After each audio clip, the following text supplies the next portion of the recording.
இலக்கியம் பேசுவோம். இன்றைய நமது இலக்கியம் பேசுவோம் நிகழ்ச்சியில் சிறப்பு விருந்தினராக பங்கேற்கிறார் சிறுகதை எழுத்தாளர், வாழ்க்கை வரலாறு, சினிமா வரலாறு எழுதிய திரைப்பட இயக்குனர் அஜயன் பாலா அவர்கள். உடன் உரையாடுகிறார் அருணன்.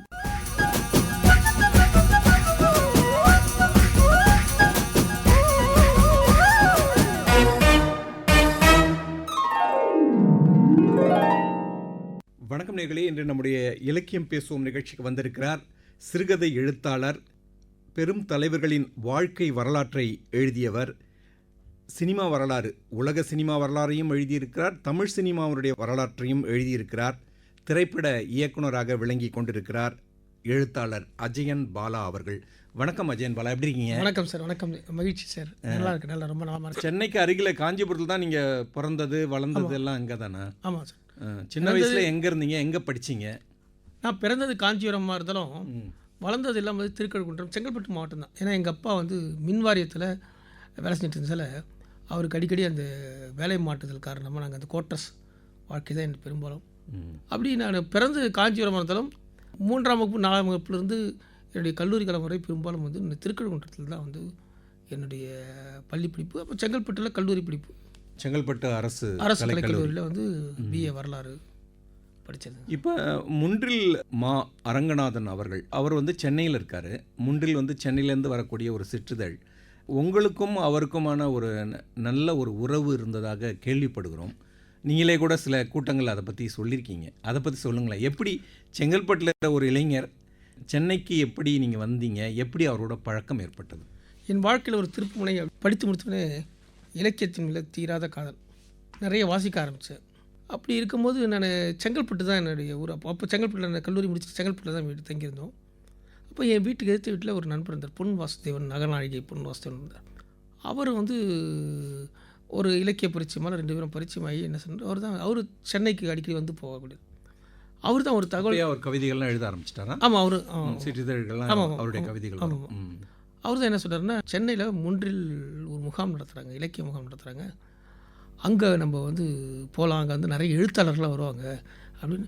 எனக்கு ரொம்ப சந்தோஷமாகிடுச்சு. நான் அப்போ தான் புத்தகம் லைப்ரரியில் படிச்சுட்டே இருக்கோம், உங்களை நேராக பார்க்குறதுக்கு ஒரு சந்தர்ப்பம் அப்படின்னா அவர் என்ன கூப்பிட்டு வரேன்னா, வந்து முன்றில் முகாமில் வந்து சேவை செய்கிறதுக்கு ஆட்கள் தேவைப்படுது, சர்வீஸ் வாலண்டியர்ஸ் மாதிரி, தன்னார்வலர்களா? ஆமாம். அப்போது நம்ம போகலான்னு சொல்லிட்டு நாங்கள் அந்த கூட்டத்துக்கு, தன்னார்வலர்களுக்கும் தனியாக ஒரு கூட்டம் நடத்துனாங்க மேற்கு மாவட்டத்தில். அந்த கூட்டத்தில் அட்டன் பண்ணி அதுக்கப்புறம் அப்படி தான் வந்து அப்போது மகாதேவன் வந்து இருந்தார், இப்போ நீதியரசராக இருக்கக்கூடிய மகாதேவன் வந்து அரங்கநாதனுடைய மகன். அதுக்கப்புறம் நாங்கள் வந்து முன்றில் 3 நாள் விழாவில் கலந்துக்கிட்டோம். என்னென்ன அதனுடைய பலனில் நிறைய பேரை வந்து தங்குற இடத்துல வந்து முகாம் கொண்டு வர்றது, அவங்க உணவு ஏற்பாடு, இதெல்லாம் நான் பார்த்துட்டு அப்போ நிறைய எழுத்தாளர் பழக்கம். நாங்கள் ஞானி, கோணங்கி மாதிரி நிறைய எழுத்தாளர்கள் வந்து, பூமணி, நிறைய பேரோட பரிச்சயம் பேசுகிறதுக்கும் அவங்களுடைய படைப்புகள் குறித்து பேசுறதுக்கு ரொம்ப ஒரு அப்போது எனக்கு ஒரு கல்லூரி படிச்சுக்கிட்டு இருந்த பருவன்றதால ஒரே அவங்க எல்லாரையும் ஒரு பதட்டமாக இருந்துச்சு. இப்போ ஒரு பெரிய ஒரு எக்ஸ்ப்ளோரர் நமக்கு கிடைக்கக்கூடியது அப்படின்னு. அதுக்கப்புறம் நான் நிரந்தரமாக சென்னைக்கு வந்து ஒரு வேலை தேடி ஒரு 2 வருஷத்துலேயே வந்து நான் வந்துட்டேன். வந்ததுக்கப்புறம் வந்து இதில் முன்றில் கடை வந்து மாம்பழத்தில் இருந்துச்சு. அப்போ என்னுடைய வேலை என்னென்னா, ஏதாவது பத்திரிகை ஆஃபீஸில் வேலை தேடி போயிட்டு இருந்தேன், தளபதி, போலீஸ் செய்தி. வேலை முடிஞ்சோடனே நேராக முன்றில் ஆஃபீஸுக்கு வந்துடும், அங்கே தான் உட்காந்துருப்பேன். இப்போ அம்மா அரங்கநாதனோட நீங்கள் எப்படி, உங்களுக்கும் அவருக்கும் வயது? அவர் வந்து ஆமாம், அவர் அப்போ தான் ரிட்டையர் ஆகிட்டு நேராக வந்து இந்த புத்தக கடைக்கு பார்த்து எடுத்து வந்துட்டார். இப்போ நான் வந்து ஒரு சின்ன பையன், அவர் வந்து ஆரம்பத்தில் இருக்கேன். ஒரு எப்படியும் ஒரு 25 வயசு வித்தியாசம் இருக்கும். 30 வயசு. ஆமாம், கிட்டத்தட்ட ஒரு 57 வயசு. எனக்கு அப்போ வந்து 24 வயசு கிட்டத்தட்ட. அப்போ வந்து 2 பேருக்கும் கான்வர்சேஷன் வந்து நான் ரொம்ப துடிப்பாக இருப்பேன். அவர் என்ன ரொம்ப கிண்டல் பண்ணுவார், பாரு சட்டைக்கு மேட்சா புக் எடுக்கிறேன் பாரு அப்படின்வார், நீ வேணுட்டு ஷோ பண்ணுற அப்படின்வார். அப்புறம் என்னை ரொம்ப கிண்டல் பண்ணுறது அவர் ரொம்ப பிடிக்கும். அப்போ நான் ஆர்வமாக கதையெல்லாம் எழுதுவேன், கதையெல்லாம் எழுதி அவர்கிட்ட படித்து காமிப்பேன். அவர் வந்து அது விமர்சனம் பண்ணுவார், நல்லா எழுதுன்னு தட்டி கொடுப்பார், ரொம்ப பாராட்டுவார். அப்புறம் அந்த மாதிரி கதைகள் யாரெல்லாம் எழுதுவார். அப்புறம் நிறைய சினிமாக்களை பற்றி நிறைய பேசுவார். எனக்கு அதனால் அவரோட வந்து முழு நேரம் கடையில் இருந்துட்டு, கடையை சாத்திட்டு நாங்கள் 2 பேரும் தான் ஒன்றா மாம்பழத்துலேருந்து இறங்கி, அப்போ என்னுடைய ரூம் அறை பழவந்தாங்களில் தான் இருந்துச்சு.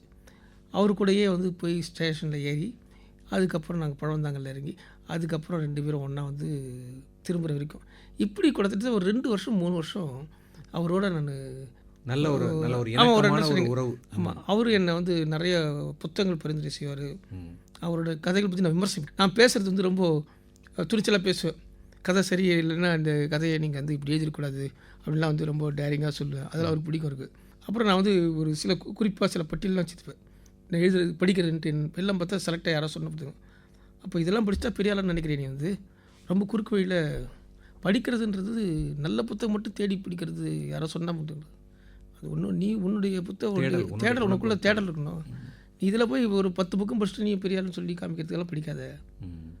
உன்னுடைய இயல்பான தேடல் படி, நிறைய பயோகிராஃபிஸ் படி. அப்போ தான் அவர் சொன்னார், என் வாழ்க்கையை மாற்றிய ஒரு மிக மிக முக்கியமான ஒரு விஷயம் வந்து அவர் அப்போ சொன்னது. நான் வாழ்க்கை வரலாறு தேடிப்படி, வாழ்க்கை வரலாறு நீ கதை. அதில் தான் அதில் ஒரு ஆர்வம்.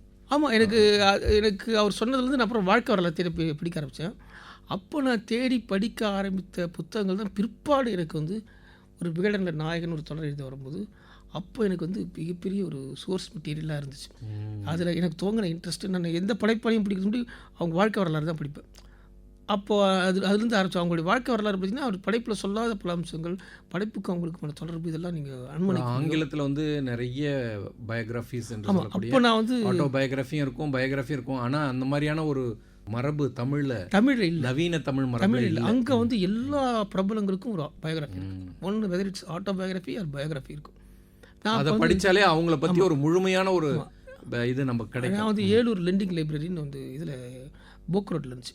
அப்போது டீனரில் அது வந்து ஒரு புத்தகம் வந்து 1000 ரூபான்னா 15 நாளைக்கு வாடகை வந்து 100 ரூபா, 10%. அதுக்காகவே நான் அந்த புத்தகங்கள் இப்போ கன்னிமரா, அது உங்களுடைய இதுக்கும் நீங்கள் நான் ஒவ்வொரு புக்கெல்லாம் எடுத்து நான் 6 மாதம் 7 மாதம் வச்சுட்டு கிட்டத்தட்ட வந்து 3000 2000 வாடகை கட்டியிருக்கேன். ஐயோ, அந்த அளவுக்குலாம் வந்து ஆர்வத்தில். அப்போது வந்து கன்னிமரா, அப்புறம் வந்து நம்ம அமெரிக்கன் எம்பசி, இது மாதிரி ஃபுல்லாக நிறைய புத்தகம் லைப்ரரிலாம் தேடி ஆட்டோபயோகிராஃபிஸ் நிறைய படித்து அது என்னுடைய தனிப்பட்ட வாழ்க்கைக்கும் நிறைய உந்து சக்தியாக இருந்தது. பின்னாடி அதனால் வந்து நீங்கள் வந்து நெல்சன் மண்டேலா பற்றியும் அம்பேத்கர் பற்றியும் சார்லி சாப்ளின் அப்பயே படித்தேன் அவருடைய பயோகிராஃபி. அதை பற்றிலாம் நீங்கள் வந்து லஸ்ட் ஃபார் லைஃப் வந்து இவருடைய வான்கோ லஸ்ட் ஃபார் லைஃப் அது படித்தேன். இர்விங் ஸ்டோன் எழுதுனோம். அதை படித்தது தான் நான் அப்பயே படித்தேன். அப்போ படித்து எனக்கு பயங்கர இன்ஸ்பயரான ஒரு புத்தகம். அது என் லைஃப்பையே மாற்றின புத்தகங்களும் சொல்லலாம். அதுக்கப்புறம் விகடனில் எழுதும்போது நான் நிறைய பேர் எதிர்த்தாங்க அது வான்கோ. ஏன்னா அது பெரிய இவங்களாம் பொலிட்டிக்கல் தலைவர், நீங்கள் எதுக்கு ஒரு ஆர்டிஸ்ட் எழுதுறீங்க, அவர் தோல்வி அடைஞ்சவர், அவர் தற்கொலை பண்ணிட்டவர், அவர் வந்து நீங்கள் எப்படி இன்ஸ்பயராக கொண்டு போவீங்க. நான் இதை இத்தனை எழுதுறதுக்கு எனக்கு இடம் கொடுத்தீங்கன்னா அப்போ நான் இதை கண்டிப்பாக எழுதுவேன்னு சொல்லி போராடி எழுதினேன். அது தெரியும் அந்த புத்தகம் அவருடைய ஓவியங்கள் தானே நம்ம ஆட்கொள்ளுது. அவருடைய தனிப்பட்ட வாழ்க்கை எப்படி இருந்தா என்ன இன்னைக்கு வந்து பேசுது. இன்னைக்கு வந்து இந்த அப்போ வந்து கூட விகடன் பதிப்பகத்தில் வந்து அந்த புத்தகத்தை போட மாட்டேன்ட்டாங்க. ஏன்னா அது விற்பனைக்கு வராதுன்ட்டு. அதுக்கப்புறம் நான் அதை தனியாக தான் போட்டேன். ஆனால் இன்று வந்து எனக்கு மிகப்பெரிய பேர் வாங்கி கொடுக்குற புத்தகம் வந்து பார்த்திங்கன்னா வான்கோ தான். அது அதனுடைய லாங்குவேஜ், அதனுடைய மொழி, அது எல்லாருக்குமே பிடிக்கும். அந்த வாழ்க்கை வரலாறு யாருக்கு தெரியாது, தெரிஞ்சவங்களை பற்றி சொல்கிறது. தெரியாத ஒரு ஆளையும் நம்ம ஒரு உன்னதமான ஒரு மகத்துவமான மனிதர்கள் அறிவுப்படுத்தி நம்மளுடைய பண்ணிட்டு தான். அதனால கலையினுடைய உக்கிரத்தை வந்து சொல்லணும்னா வான்கோவை பற்றி, வான்கோவுடைய ஓவியங்கள் உலகத்தின் அவருடைய கதையை கேட்டால் ஒரு மிகச்சிறந்த கலைஞன் அப்படின்னு எடுத்துக்கிட்டிங்கன்னா வந்து கலைக்காகவே வாழ்ந்தவன் அப்படின்னு பார்த்தீங்கன்னா வந்து வான்கோ தான்.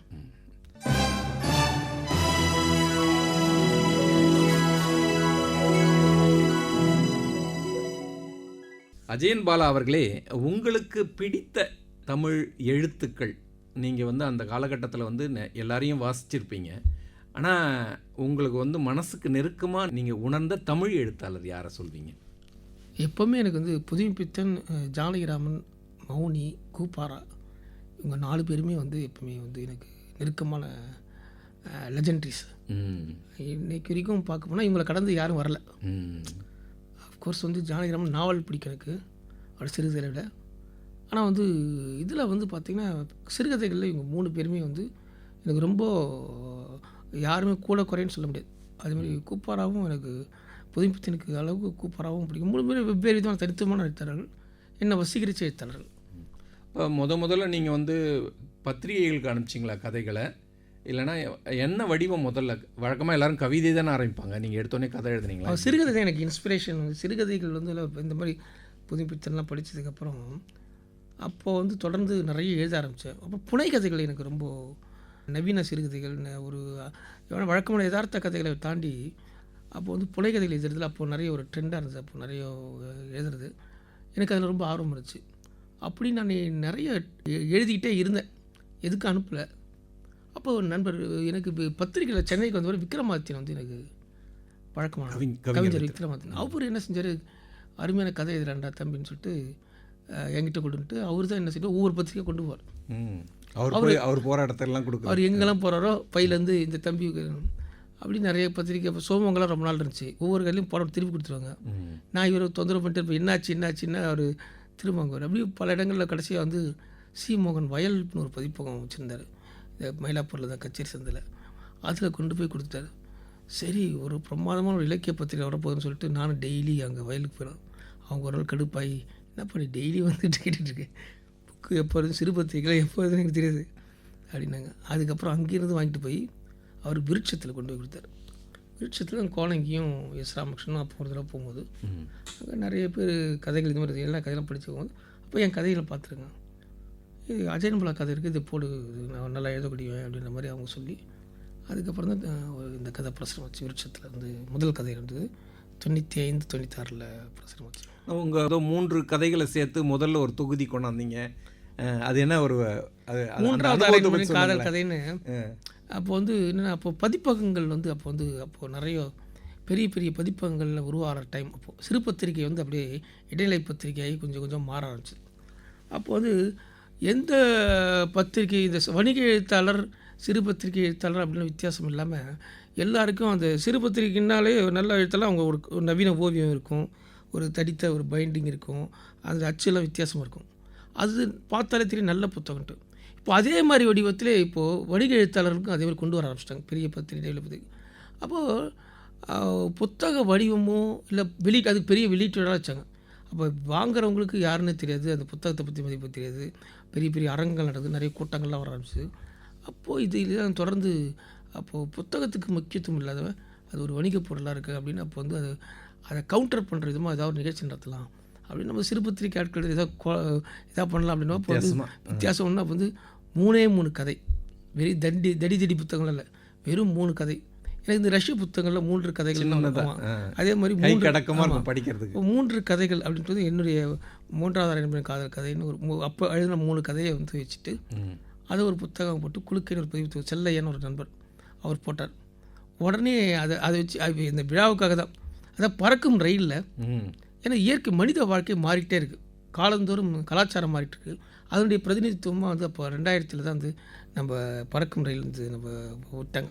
அப்போ மயிலாப்பூர் பறக்கும் ரயிலில் ஏறி போய்ட்டு அன்றைக்கி காலையில் வந்து ஒரு 15 பேர் கூடினாங்க. எழுத்தாளர் யுமோ வாசகி, அப்புறம் சி மோகன், சங்கர் ராமசுப்ரமணியன், அப்புறம் வந்து நிறைய பேர் வந்து ஒரு கிட்டத்தட்ட என்னுடைய நண்பர்கள் ஒரு 10-15 பேர் வந்திருந்தாங்க. அவங்க எல்லோரும் சேர்ந்து வெளியிட்டு அந்த ரயில் வழியாக வந்து பறக்கும் ரயில் ஏறினோடனே அங்கேருந்து புத்தகம் வெளியிட்டான்னு சொல்லுவோம். வெளியிட்டு விட வெளியே ஜன்னல் வழியாக இயற்கைக்கு சமர்ப்பிக்கிறது புத்தகம் வந்து காற்றுல போய் அப்படியே பறந்துச்சு. எங்களுடைய நேரம் வந்து அப்போ என்னென்னா அந்த புத்தகம் வந்து இயற்கைக்கு சமர்ப்பிக்கிறது தான் வந்து, ஏன்னா சொற்களுக்கும் இயற்கைக்கும் சம்மந்தம் இருக்குது, சப்தம் தான் ஆதியில் சப்தம் இருந்ததுன்ற மாதிரி தான். ஆனால் அந்த கான்செப்ட் வந்து பார்த்திங்கன்னா அது விழுந்த இடம் வந்து மயிலாப்பூர் திறந்தோடனே ஒரு சின்ன ஒரு இதாகிடுச்சு. அதுக்கப்புறம் அது பத்திரிகையில் தலைவாயினி என் கூட வந்திருந்த நண்பர், அவருக்கு தீராநதியில் தீராநதிக்காக எழுதினார். அது குமுதத்தில் வந்து பத்திரிகை வெளியிட்டு ரயிலில் வெளியிட்டிருக்காங்க, இதில் போய் கூவத்திலே வெளியிட்டாங்களா அப்படின்னு டைட்டிலை மாற்றி குமுதத்தில் போட்டு விட்டாங்க. அப்புறம் அது பெரிய சர்ச்சையாகி என்னை வந்து எங்கே போனாலும் புத்தகத்தை கூவத்தில் போட்டு கலவரம் பண்ணிட்டாங்க, அதேன்னு பலான்னு சொல்லிட்டு என்னை எல்லாரும் விமர்சித்தாங்க.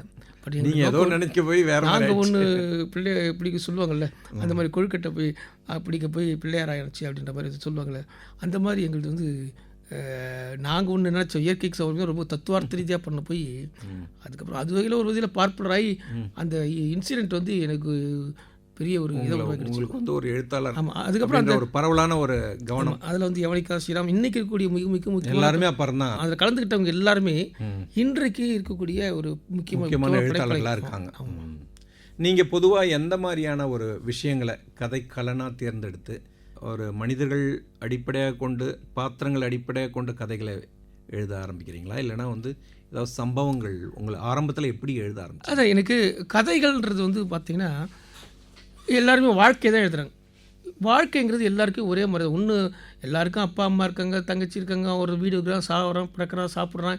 இதுக்குள்ள இருக்கக்கூடிய பண நெருக்கடி, இல்லை மன நெருக்கடி, பாசம், பற்று, இதை ஒன்று எப்படி இதுதான் இது வந்து ஒரு இந்த மாதிரி கதைகள் எழுதுறது ரொம்ப ஈஸியாக இருக்குது. எனக்கு அது வந்து ஒரு மனிதனை உணர்ச்சி சவப்படுத்தி அவனை அழ வைக்கிறதுமான கதைகளாக தான் இருக்குது பெரும்பாலும் நம்ம படித்த கதைகள். எனக்கு அந்த கதைகள் நான் வந்துட்டேன். அதுலேருந்து நான் நவீனத்துவம் தாண்டி பின்னவீனத்துவம் வரும்போது வாழ்க்கையில் பல்வேறுபட்ட பரிமாணங்கள் இருக்குது. மனிதன் மட்டுமே இல்லை இந்த உலகத்தில், மனிதனோட இயற்கை இருக்குது. இப்போ மனிதன் இன்னும் அறியப்படாத பல உலகங்கள் பிரம்மாண்டம் இருக்குது. இந்த இயற்கையோட பிரம்மாண்டத்துக்கும் தனி மனுஷனுக்குமான தொடர்புகள் என்ன அப்படிங்கிற தத்துவார்த்த விஷயங்கள்லாம் எனக்கு ரொம்ப கேள்வியாக இருந்தது. இதை வந்து நம்ம வந்து இதை இது இது வந்து அதீத புனைவாக ஒரு சிறுகதைகளாக உருவாக்க முடியும். அப்படி இல்லைன்னா வந்து என்னுடைய வாழ்க்கையில் நான் நடந்து போகிறேன்னு வச்சுங்களேன், வெறும் எனக்கு இருக்கக்கூடிய சத்தங்கள், நுட்பமான விஷயங்கள், ரொம்ப நமக்கு தெரியாத நம்மை பார்க்கக்கூடிய மற்ற விஷயங்கள் அப்படின்னு என்னுடைய சுயசீல் மற்றவருடைய பார்வையில் நடக்கக்கூடிய சம்பவங்கள் இப்படின்னு காலத்தை அறுத்து, டைம் அண்ட் ஸ்பேஸை வந்து அறுத்து நான் வெவ்வேறு விதமான கியூபிசம் மாடியில் புதிய புதிய மாடியில் கதை எழுதுன்றது அப்போ வந்து எனக்கு அப்போ ஒரு ட்ரெண்டாக இருந்துச்சு. அப்போ போஸ்ட் மாடர்னிசம்ன்றது ஒரு ட்ரெண்டாக இருந்தது. அந்த அடிப்படையில் நான் கதைகள் எழுதினேன். அது பிறகு இல்லாமல் அதே மாதிரி கொஞ்சம் அதீத படம் ஏதாவது கூட்ஸ் வண்டியின் கடைசி பற்றி தான் எனக்கு நிறைய பேர் வாங்கி கொடுத்தேன். முதல் சிலது இந்தியா டுடேல வந்தது.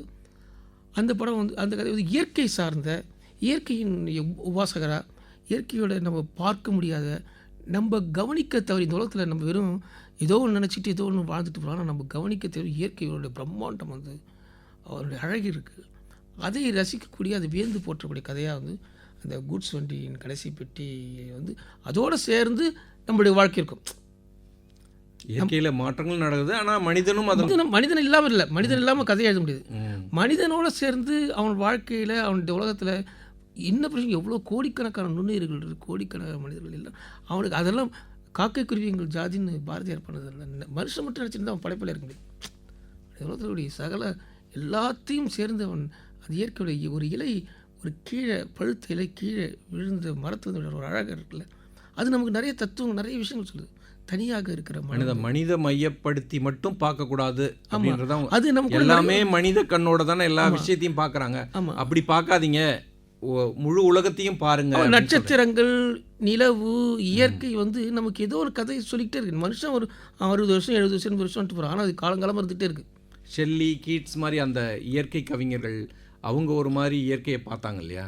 நீங்கள் வந்து ஒரு முழுமையான பார்வையிலே இயற்கையோட சேர்ந்து மனித வாழ்வையும் சேர்ந்து அதற்குமான என்னுடைய வாழ்க்கைக்குமான ஒரு இதை வந்து பொருத்தி பாட்டு அது மாதிரி இருந்தேன். எனக்கு மனிதன் தான் இருப்பான், எனக்கும் உறவுகள் தான் இருக்குது. மழைக்கால கொட்டும் மஞ்சள் கை கொட்டின்னு ஒரு கதை தான், அது ஒரு வழக்கமான ஒரு காதல் கதை தான். ஆனால் அது மழையை வந்து நான் ஒரு மழைக்கால நகரத்தில், ஒரு டி நகர் மாதிரி ஒரு பாண்டிவிஜர் மாதிரி ஒரு இடத்துல வந்து மழையின் இரவில் அதில் இருக்கக்கூடிய அந்த வெளிச்சங்கள், அந்த கொடை ஒருத்தன் ஒரு கைக்குட்டை ஒரு காதலிக்கு பரிசு வாங்குறது கைக்குட்டைக்காக ஒருத்தன் வந்து கடைக்கு போகிற தேடி இலைவன் ஒருத்தன். அதே சமயத்தில் வந்து இவனுக்கு மழைக்கோட்டு வாங்கணும்னு ரொம்ப ஆசை. ஏன்னா மழைக்கோட்டு வாங்கன்றது ஏன் ஆசைன்னா, அதை போடும்போது உனக்கு ரொம்ப வித்தியாசமாக இருக்குது. அதுக்காக மழை வர்றதுக்காக காத்திருப்போம். சம்மந்தமில்லாத போய் வாங்க முடியாதுல்ல, மழை காலத்தில் போக முடியாது. மழை வந்தால் தான் மழை அதனால் மழைக்கு வர காலத்துக்காக வெயிட் பண்ணிட்டுமா, மழை வந்தோடனே அந்த மழைக்கோட்டு போடுறதுக்காகவே மழை வரும்னு காத்திருந்து அதுக்காக வாங்க போவோம். அப்போ இவங்க 2 பேரும் சந்தித்து அதுக்கப்புறம் அந்த மறுநாள் ஒரு காதலியை பார்க்கும்போது அவன் என்ன செய்வான், மழையில் நனைஞ்சிட்டு போகுதுன்னு சொல்லிட்டு இவங்கிட்ட அந்த கைக்குட்டியை கொடுத்துட்டு நாளைக்கு அந்த பார்க்குக்கு நீ வந்துருன்றான். அப்படி இருக்காது. ஆனால் அவன் வரமாட்டான்.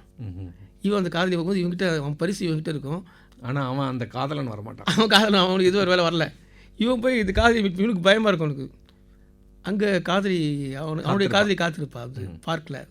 அந்த போகக்கூடிய நேரத்தில் மறுநாள் மழை முடிந்த அந்த சாலையில் இருக்கக்கூடிய விஷயங்கள் தேங்கி இருக்கும். அதை அவன் ரசிக்கக்கூடிய ஒரு பாங்க. அப்புறம் அதில் அந்த எண்ணெய்கள்லாம் விழுந்து தண்ணியில் வந்து அது பிரதிபலிக்கக்கூடிய விஷயங்கள், அதில் இருக்கக்கூடிய விஷயம், இதெல்லாம் ரசிச்சுக்கிட்டே போகிறவனுக்கு பார்த்தா அங்கே வந்து பார்த்தா திடீர்னு பார்த்தா சின்ன விஷயத்துக்கு கூட பெருசாக கற்பனை போது அங்கே ஒரு பெண்ணு தனியாக இருக்கா, அவளுடைய பரிசு இவங்கிட்ட இருக்குது. ஆனால் இவன் இல்லை.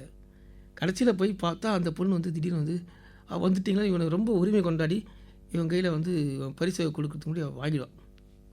கையில் பரிசை எடுத்து கொடுப்பான், என்னன்னு சொல்கிறதுக்கு முன்னாடி வாங்கிட்டு அவன் கையெல்லாம் குடிப்பான். இவன் ஏன் இவ்வளோ நெருக்கமாக பழகிறான்னு இவனுக்கு ஆச்சரியமாக இருக்கும், பயங்கர பதட்டமாக இருக்கிற நண்பருடைய. கடைசியில் பார்த்தா தான் அவன் போனதுக்கு அப்புறம் தான் சொல்லுவாள், அங்கே தூரத்தில் எங்கள் மாமா ஒருத்தர் இருந்தார், அவர்கிட்ட நான் சொல்லியிருந்தேன் என்னை கல்யாணம் பண்ணிக்க ஒருத்தர் இருந்தார், வரப்போகிறான்னு சொல்லியிருந்தேன், அவர் பொய்ன்னு சொன்னார், என்னை தொந்தரவு பண்ணிட்டாங்க கல்யாணம் பண்ணுறதுக்கு. யாரோ ஒருத்தரை காமிங்கிறது நீங்கள் வந்துட்டீங்க. கடைசியில் கரெக்டாக அந்த நேரத்தில் இவர் வந்துட்டார். கடைசியில் அந்த நேரத்தில் அவன் ஃப்ரெண்டு வந்துடும். ஓ, அதுக்கப்புறம் கரெக்டாக அந்த நேரத்தில் ஃப்ரெண்டு வந்துடும். ஃப்ரெண்டு வந்த உடனே அந்த பெண் அப்படியே டக்குன்னு போய் மாதிரி இதை பற்றி எதுவும் சொல்லிக்காத, உங்கள் ஃப்ரெண்டு எனக்கு உங்கள் கிஃப்ட்டை முன்னாடியே கொடுத்துட்டாருன்னு சொல்கிறான். ஓ, இவன் பார்ப்பான் வந்து நான் தான் வர அதுக்குள்ளே நீ கொடுத்து அப்படின்ற மாதிரி பார்ப்பான். இவனுக்கு எதுவும் துரோகம் தப்பு செஞ்சிட்ட மாதிரி இருக்கும். அதெல்லாம் பேசத்தாங்க. அந்த மழைக்கான சூழலையும் இந்த மனித உறவுகளையும் சேர்த்து சொல்கிறீங்க கதையை. இது ரெண்டு. அப்போ என்னுடைய கதைகள் அப்படி தான் இருக்கும். இயற்கையோடைய விஷயமும் இருக்கும், அதே சமயத்தில் உறவுகளுடைய சின்ன சின்ன விஷயங்களும் சேர்ந்து அதெல்லாம் அதை பின்னி சொல்கிறது தான் உங்களுடைய பாணியாக. அப்புறம் ஜீன்ஸ் அணிந்த பறவைகள்னு ஒரு கதைகள். அது வந்து முழுக்க முழுக்க ஒரு ஃபேண்டஸியான கதை. அது இந்த கடற்கரை சாலையில் நடக்கக்கூடிய கதை. அது கடற்கரை சாலையில் வந்து அங்கே அது வந்து முழுக்க முழுக்க இமேஜஸாக படிமங்களாக இருக்கும். ஒரு பெண்ணை வந்து பறவையோட ஒப்பிட்டு வந்து ஒரு ஜீன்ஸ் அணிந்த பெண் ஒரு பறவை வந்து அப்படியே வந்து இறங்கும், பார்த்தா டக்குன்னு ஒரு பெண்ணாக மாதிரி நடந்து போய்டும்.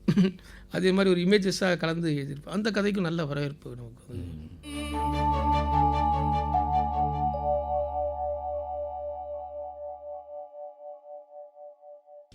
அஜயன் பாலா அவர்களே, நீங்கள் வந்து திரைப்படத்துறையிலும் தொடர்ந்து இயங்கிட்டு வரீங்க. ஒரு எழுத்தாளராகவும் நிறைய இலக்கிய விமர்சன கட்டுரைகளும் எழுதியிருக்கீங்க, நிறைய கட்டுரைகள் தொகுப்புகளையும் கொண்டு வந்திருக்கீங்க. பாடலாசிரியர் கவிஞர் நா. முத்துக்குமாரோடு நெருங்கி பழகியிருக்கிறீங்கன்னு கேள்விப்படுறோம். அவருடைய நினைவுகள் ஏதாவது, அவருடைய பழகிறது எப்படி வாய்ப்பு கிடைச்சது? முத்துக்குமார் நானும் எப்படின்னா வந்து அவர் பாடல் வாய்ப்புக்கு தேடிட்டு இருக்கும்போது நான் வந்து உதவி இயக்குனராக வாய்ப்பு தேடிட்டு இருக்கும்போது அப்போ நாங்கள் அடிக்கடி அந்த உலக சினிமாக்கள்லாம் பார்க்கக்கூடிய ஃபிலிம் சேம்பரில் வந்து அடிக்கடி சந்திக்கும் போது ஒரு நட்பானம். எனக்கு அவருக்கு பிறந்த 2 பேருமே காஞ்சிபுரம் பிறந்தவர். அதனால் வந்து அந்த வாழ்க்கை வந்து 2 பேருக்கும் ஒரே மாதிரியான வாழ்க்கை தான். காஞ்சிபுரத்தில் என்ன பட்டு நெசவு, நான் காஞ்சிபுரத்தில் பிறந்தாலும் வளர்ந்தது திருக்குறளத்தில் ஒரு நெசவு ஊர் தான், அது கைத்தறி நெசவு. ஆனால் இந்த வாழ்க்கை முறையில் வந்து எல்லாம் கிட்டத்தட்ட ஒன்று தான். அவர் எழுதின கவிதைகள் இதெல்லாம் நான் படித்தப்போ நம்ம அனுப்பிக்கிற எல்லாமே நீங்கள் இளம் வயதில் ஏன்னா 2 ஒரே மாதிரி தான் இருக்குது அப்படின்னு நானும் அவர் நெருக்க மாட்டேன். அதுக்கப்புறம் அவர் என்னை தேடி வர ஆரம்பிப்பார். அதுக்கப்புறம் அவருக்கு அப்போ பாடல் கிடைக்க ஆரம்பிக்கக்கூடிய காலகட்டம். அது மட்டும் இல்லாமல் அவர் எங்கெங்கெல்லாம் இலக்கிய கூட்டங்கள் அப்போது கல்லூரி மாணவராக போகும்போது அப்போ கிறிஸ்டின் காலேஜ் போவார். நாங்களாம் அவன் கூட நானும் ரொம்ப நெருங்கிய நண்பராகிட்டோம். அப்போ 2 பேருக்கு ஒத்த ரசனை வர இலக்கியம் சினிமா எல்லாமே ஒரே காஞ்சிபுரம் எல்லாமே ஒரே மையப்புள்ளியில் நெருங்கி பழகிருக்கும்போது அப்போ அவனுடைய நண்பர்கள் எல்லாம் தான் என்னுடைய நண்பர்கள். அப்போ இன்னைக்கு கட்டுரை தமிழ் ராம் இயக்குனர் வந்து அப்போது இந்த கவிதைக்காகவே ஒரு கூட்டம் நடக்கும்னு சொல்லுவாங்களே, மனம் அந்த அதில் தான் போய் பார்த்து நிறைய பேர் பார்த்து சந்தித்து அப்போ வந்து அவங்க எல்லோரும் என்னுடைய நண்பர்கள், நாங்கள் அவனுடைய நண்பர்கள் எல்லாம். அதுக்கப்புறம் நாங்கள் ரெகுலராக வந்து சினிமா வாய்ப்புகள் வரும்போதும் சரி, சினிமா வாய்ப்பு வந்து அவர் முதல் முறையாக பாடல் எழுத ஆரம்பித்ததுக்கு சரி, அதற்கு பிறகும் சரி, நாங்களுக்கு வெவ்வேறு வாழ்க்கை திசை மாறுது. அவர் ஒரு கட்டத்தில் ஒரு புகழ் அடைஞ்சி இது ஒன்று வந்து நான் விலகி வந்துட்டேன். நான் ஆனாலும் என்னை தேடி தொடர்ந்து வந்து நான் எங்கே இருந்தாலும் தேடி வந்துடுவார். என்னை விட மாட்டேன். அப்படி நான் விலகி போவேன். இவங்க கொஞ்சம் பாப்புலர் ஆகிட்டான். நிறைய என்ன இருந்தாலும் ஒரு கூடவே இருந்த நண்பர் வந்து நானும் அதுக்கு தான் போராடிட்டுருக்கேன், நான் இயக்குனராக போராடிட்டுருக்கேன். ஆனால் அவனுக்கு வந்து திடீர்னு ஒரு பாப்புலாரிட்டி வந்து வாழ்க்கை முறையெல்லாம் மாறுது. சரி, இந்த நேரத்தில் நம்ம தொந்தரவு பண்ணோட நான் விலகி போனாலும் வந்து அவங்க என்னை தேடி எப்போ தொடர்ந்து 2 வீலரில் வந்தாலும் நீட்டாக காரில் வந்தாலும் என்னை வீட்டை தேடி வந்துடும். அப்படி இதில் வந்து நாங்கள் எங்கே போனாலும் நாங்கள் 2 பேரும் வெளியூர் பயணங்கள்லாம் ஒன்றா தான் போவோம். அந்த அந்த அந்த மாதிரி நட்பை ஒரு சிறப்பாக கொண்டாடக்கூடிய மனிதனை வந்து நான் பார்த்ததில்லை. அதனால் அவர் எழுதின பாட்டுகள் எழுதும் போதெல்லாம் என்னை கூப்பிட்டு போய் என்னை உட்கார வச்சுட்டு உட்காந்து தனியாக எழுதிடுவார். இப்போ அந்த அதை பற்றியே ஒரு நூல் எழுதியிருக்கீங்க. ஆமாம், நட்பின் இலக்கணம் முத்துக்குமார். அவர் தான் என்னுடைய மதராசப்பட்டினத்தில் ஏல் விஜய் அறிமுகப்படுத்தி அதுக்கப்புறம் என்னுடைய வாழ்க்கையோட திருப்புனையாக வந்து திரைக்கதை ஆசிரியராக நான் உருவாகிறதுக்கான ஒரு காரணமாகவும் இருந்தேன். அப்படி இந்த பாலு மகேந்திரா நூலகம்னு ஒன்று ஆரம்பிச்சிருக்கீங்களா? ஆமாம் சார். அப்போ அதில் அவருடைய, ஏன்னா அவர் வந்து பாலு மகேந்திரா அசிஸ்டன்ட் டைரக்டர். அது நான் பைசைக்கிள் தீவ்ஸ் அப்படின்ற ஒரு திரைக்கதை புத்தகம் முதல் முறையாக எழுதினேன். அப்போ எழுதினப்போ அந்த புத்தகத்துடைய முன்னுரைக்காக பாலு மகேந்திரா சார் முன்னுரை கிடைச்சா நல்லா இருக்குன்னு அப்போ இவன் அசிஸ்டண்ட்டாக இருந்தான் இப்போ பாட்டு இதில். அப்போ இவன் வந்து என்னை கொண்டு போய் அறிமுகப்படுத்த துணை இயக்குனராக இருந்தார் அவர். ஆமாம், என்னை கொண்டு போய் அறிமுகப்படுத்தணுன்னே அப்போ அவருக்கு யாரும் தெரியல, சரி கொடுத்துட்டு போனார். அப்புறம் படிச்சுட்டு அவர் சிறப்பாக நல்லா இருக்கணுன்னே அப்புறம் அவரே சாரே என்னை கூப்பிட்டு பாராட்டி அந்த புத்தக வெளியீட்டு விழாவும் அவரே வந்து வெளியிட்டார். அதுலேருந்து எனக்கு பாலுமந்திரா சார் ரொம்ப நெருக்கம். எல்லோரும் நிறைய நண்பர்கள் அங்கே இருக்கிறதால நான் அவர்கிட்ட உதவி இயக்குனர் சார்லையே மற்ற நான் பாலசேகர், லவ் டுடே, அப்புறம் தங்கர் பச்சானி கிட்ட தான் எனக்கு இயக்குனர் இருந்தாலும் அவரோட அடிக்கடி சந்திக்கிறது. ஆமாம், அவர் 2 புத்தகங்கள் எல்லாத்துக்கும் அவர் முன்னுரை எழுதுவார். என்ன அவருக்கு தனிப்பட்ட முறையில் பிடிக்கும். நான் சினிமா ஆர்வலர், சினிமா பற்றி நிறைய பேசுவேன். அதனால் இப்படி அரங்கநாதன் சொன்னல அதே மாதிரியான உணர்வு தான் எனக்கு பாலுமேந்திரா சார். பாலுமேந்திரா சார் இருக்குன்னா அவர் வந்து ஒரு பெரிய இயக்குனர், இத்தனைக்கும் வந்து ஒரு பெரிய பாப்புலர் பர்சன் அப்படின்ற அந்த இதெல்லாம் இருக்காது. எங்களோட பழகும்போது அவர் வந்து ரொம்ப இயல்பாக இருப்பார்.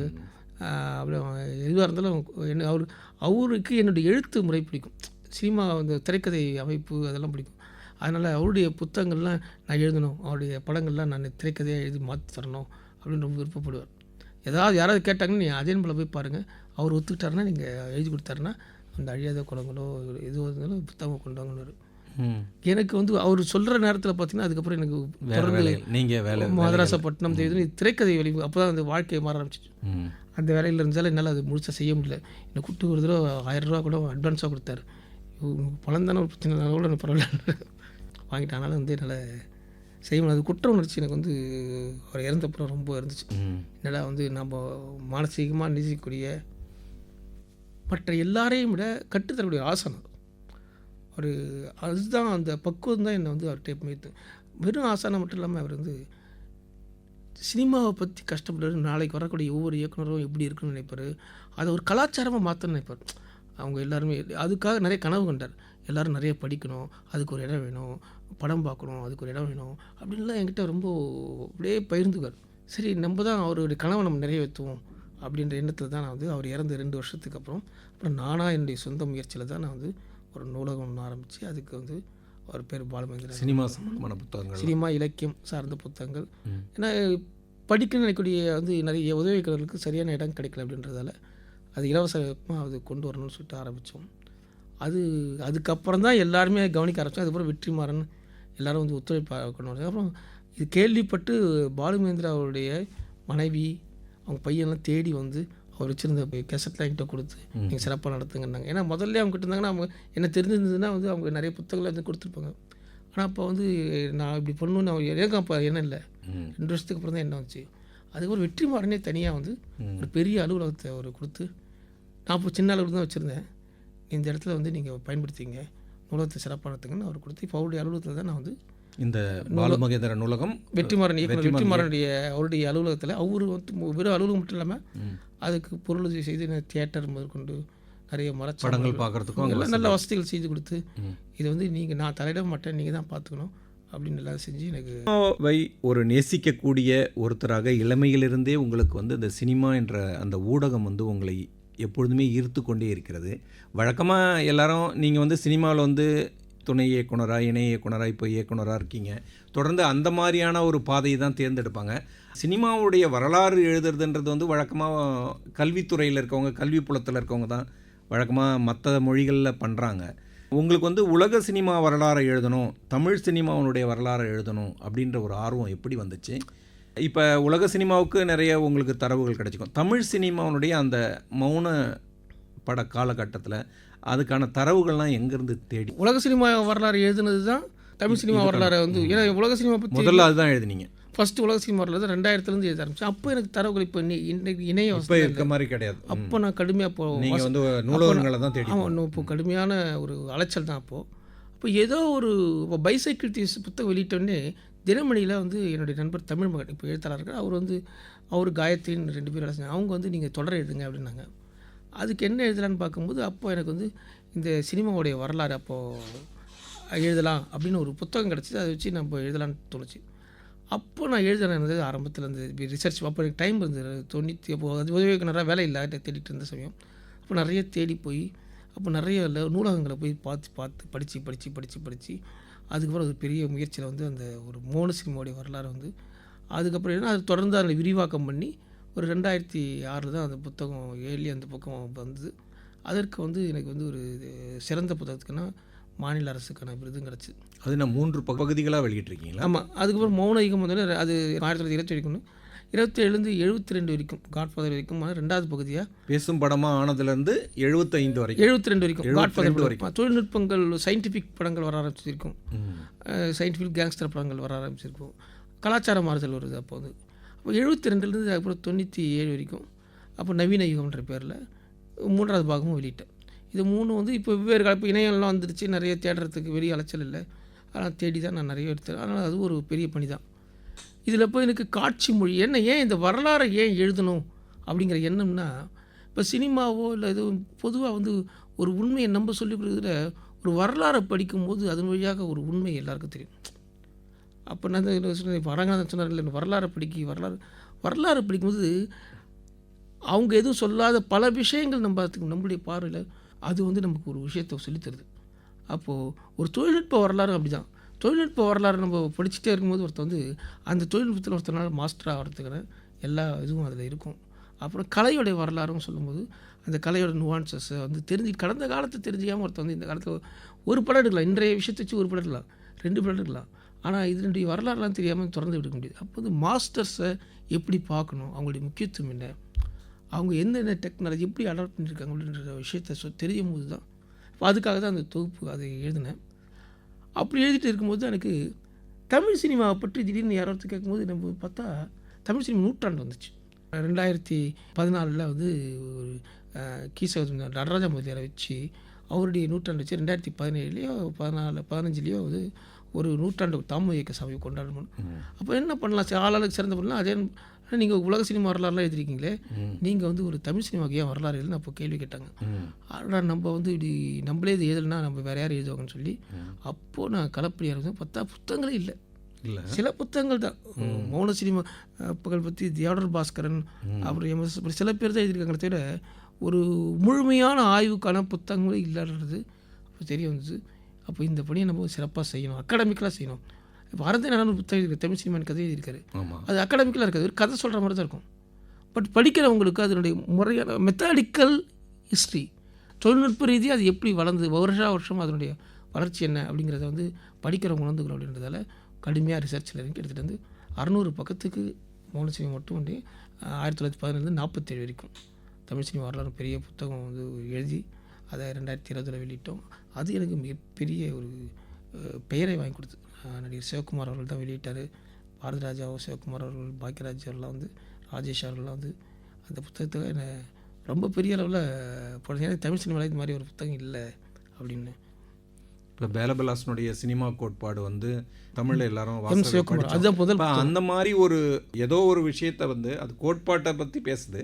நீங்கள் சொல்கிறது வந்து எப்படி தொடக்கம் எப்படி இருந்தது, சினிமாங்கிறது என்ன மாதிரியெல்லாம் படங்கள் எடுக்கப்பட்டன, அந்த ஸ்டூடியோ செட்டப் எப்படி, அந்த ஹிஸ்ட்ரி எல்லாம் தெரியும். எப்படிலாம் மாறி மாறி ஏன்னா அதில் வந்து வெஸ்ட் வந்து அதில் ரொம்ப கிளியராக இருப்பாங்க. வெஸ்ட்டில் வந்து பார்த்தீங்கன்னா நம்ம ஊரில் வந்து இது ஹிஸ்ட்ரியை பற்றி ஒரு வெஸ்ட்டில் வந்து எல்லாத்துக்கும் பண்ணணும், அதை பதிவு பண்ணி வைக்கணும். அதில் அவங்க ரொம்ப தெளிவாக இருப்பாங்க. ஏன்னா அது எல்லாமே அதன் வழியாக தான் பல விஷயங்கள் உண்மையில் சொல்ல முடியும். நீங்கள் இஷ்டத்து இதில் வந்து அடுத்த அது வேறு ஒரே கதைகளாக தான் கட்டுக்கதைகளை வந்து உருவாக்கி கதைகளை சொல்லிட்டு போயிட்டு இருப்பாங்க. யாருனாலும் கதையை உருவாக்கி சொல்லிடலாம். இப்போ அந்த மாதிரி நம்ப முடியாத கதை. அப்போ நான் வந்து ஆதாரபூர்வமான தகவல் வந்து ரொம்ப தெளிவாக இருக்கக்கூடிய அந்த வரலாறை நம்ம சொல்லும்போது அதில் நான் கதையை சொல்ல முடியாது. அப்போது யார் கண்டுபிடிச்சாங்க அந்த வருஷம், ஒவ்வொருத்தருடைய பிறந்த தேதியிலேருந்து அந்த கண்டுபிடிக்கப்பட்ட பிறந்த தேதி, அதனுடைய பயன்பாடு, இதெல்லாம் அந்த வரலாறை சொல்லும்போது அது வந்து ஒரு பதிவு. அந்த பதிவை கடந்து வரலாறு ஒரு துறை சார்ந்து இயங்குறவ அந்த வரலாறை வந்து தெரிஞ்சுக்கிட்டு செய்யும்போது அது இன்னும் கூடுதலாக அவனால் திறம்பட செயல்பட முடியும் அப்படிங்கிறது என்னுடைய கருதுகோள். அதனால் வந்து மாணவர்களுக்கு இது வரைக்கும் அவங்க வரலாறை பற்றி நான் பிரஜை இல்லாமல் இருக்காங்க. இன்னும் கூடுதலாக நம்ம ஏன் இதுக்கெல்லாம் காரணம்னா, உலக சினிமாவில் வந்து நம்ம தமிழ் சினிமாவுக்கும் இந்திய சினிமாவுக்கும் இன்றைக்கி வந்து ஓரளவுக்கு நம்ம வந்திருக்கோம். ஆனால் இதுக்கு முன்னாடி காலகட்டத்தில் அது இல்லை. நான் 2000 எனக்கு பெரிய கவலையாக இருந்துச்சு. அதனாலேயே நம்ம அதை அடையணும்னா அதுக்கு இதெல்லாம் வழி அப்படின்ற எண்ணத்தோடு தான் இதெல்லாம் செஞ்சேன். நம்மளுடைய வரலாறு நம்ம தமிழ் திரைப்பட இயக்கத்தினுடைய வரலாறை வந்து எழுதினா தான் அதுக்கு வந்து ஒரு சரியான ஒரு இடம். ஆமாம், எனக்கு இது எங்கே இருக்குது, ஆமாம் இது எங்கே இருக்குது, எந்த இடத்துலேருந்து நம்ம வந்திருக்கோம், இது எங்கே நம்ம இப்போ எங்கே இருக்கோம், நாளைக்கு எங்கே இருப்போன்றதை பற்றின புரிதல் வந்து ஒரு படைப்பாளனுக்கு அவசியம். நம்மை நாமே ஒரு மறுபரிசீலனை பண்ணி அப்போ தான் அது தரமானதாக இருக்கும். அடுத்தவங்களுடைய பார்வையில் அது தரமானதாக இருக்கும். இல்லை நம்ம எடுத்துக்கிறதுல நம்மளை புகழ்ந்துக்கிற மாதிரி இருக்கும். அது ஒரு கேரளா சினிமாவோ இல்லை மற்றபடி வங்காள சினிமாவோ அல்லது வெளியூர்லேருந்து பார்க்கும்போது அட இவங்க வந்து சிறப்பாக பண்ணியிருக்கேன்னு அவங்க சொல்லக்கூடிய அளவுக்கு தரமானதாக இது மாறணும்னா அப்போ அவங்கள விட நம்ம இது ஆங்கிலத்திலையும் கொண்டு வரணும் இல்லையா? ஆமாம், இப்போ தமிழில் மட்டும்தான் இப்போ தமிழில் மட்டும்தான் இருக்குது. இது ஆங்கிலத்திலையும் கொண்டு வரதுக்கான முயற்சிகள் பண்ணிகிட்ருக்கோம். ரொம்ப மகிழ்ச்சி அஜயன் பாலா அவர்களே, உங்களை சந்தித்து உங்களுடைய அந்த ஆரம்ப காலகட்டத்தில் நீங்கள் எப்படி அந்த முன்றில் இதழ் மூலமாக ஏற்பட்ட அந்த இலக்கிய பரிச்சயம் வந்து அது பின்னாடி சினிமாவின் வரலாறு எழுதக்கூடிய அளவுக்கு வந்து தொடர்ந்து நீங்கள் வந்து இலக்கியத்திலும் திரைப்படத் துறையிலும் தொடர்ந்து செயல்பட்டு கொண்டிருக்கிறீர்கள். குறிப்பாக இயக்குனராக இப்பொழுது நான் ஒரு 15 படத்துக்கு வசனகர்த்தா பணிபுரிந்து. அது தனியாக தான் உங்கள்கிட்ட அந்த அந்த கதையை தனியாக சினிமா வாழ்க்கைன்றது தனி. சினிமா வாழ்க்கை இப்போ இயக்குனராகவும் நம்ம எங்கள் இலக்கியம் பேசுவோம் நிகழ்ச்சிக்கு வந்திருந்து மிக சரளமாக எங்களிடம் உரையாடியதற்கு ரொம்ப மகிழ்ச்சி. நன்றி, வணக்கம். எனக்கும் இப்படி ஒரு நல்ல வாய்ப்பு கொடுத்து வாசகர்களோட உரையாடுறதுக்கான என்னுடைய கருத்துக்களை பகிர்றதுக்கான ஒரு வாய்ப்பு கொடுத்த உங்கள் அனைவருக்கும் என்னுடைய நன்றி, வணக்கம்.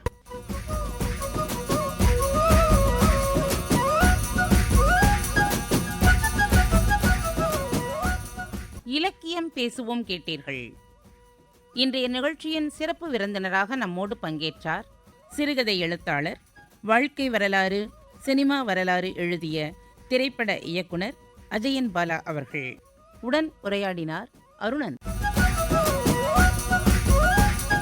படைப்பு சென்னை வானொலி நிலையம்.